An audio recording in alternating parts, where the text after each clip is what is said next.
नमस्कार, मैं हूँ वैष्णवी। आप देख रहे हैं यूपी न्यूज 24। आइए नजर डालते हैं आज की मुख्य खबर पर। सामाजिक कार्यकर्ता अन्ना हजारे सुपरमार्केट और किराने की दुकानों में शराब की बिक्री की अनुमति देने के महाराष्ट्र सरकार के फैसले के खिलाफ पिछले सप्ताह सोमवार से अनिश्चितकालीन भूख हड़ताल की घोषणा की थी, लेकिन अब उन्होंने अपनी प्रस्तावित भूख हड़ताल को स्थगित करने का फैसला किया है। हजारे ने कहा, मैंने महाराष्ट्र सरकार की शराब नीति के खिलाफ अपनी प्रस्तावित भूख हड़ताल को स्थगित करने का फैसला किया है। मुझे संबंधित विभाग के सचिव से एक पत्र मिला जिसमें उन्होंने मुझे आश्वासन दिया कि नीति को लागू करने से पहले लोगों के निर्णय पर विचार किया जाएगा।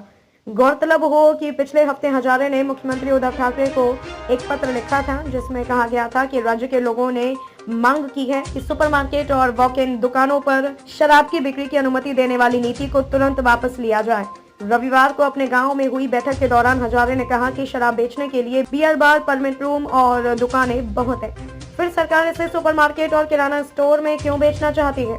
उन्होंने पूछा, क्या वह इस लत को फैलाना चाहती है। कार्यकर्ता ने दावा किया, महाराष्ट्र सरकार के अधिकारियों के साथ चर्चा के दौरान मैंने उनसे कहा था कि मेरा राज्य में रहने का मन नहीं है, जिसके बाद सरकार ने अपने फैसले पर फिर से विचार करना शुरू कर दिया।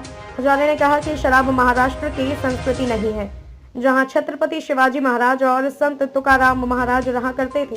उन्होंने कहा, सुपरमार्केट में शराब की बिक्री हमारी संस्कृति को नष्ट कर देगी। हजारे ने बताया कि जब राज्य सरकार के अधिकारी उनसे मिलने आए तो मैंने उनसे कहा कि उन्हें शराब नीति पर निर्णय लेने से पहले लोगों के विचारों को ध्यान में रखना चाहिए था। यहाँ लोकतंत्र है, तानाशाही नहीं। इसीलिए नागरिकों से सुझाव और आपत्तियां आमंत्रित करने के बाद ही निर्णय लिया जाना चाहिए और लोगों को अपने विचार रखने के लिए 3 महीने का समय दिया जाना चाहिए।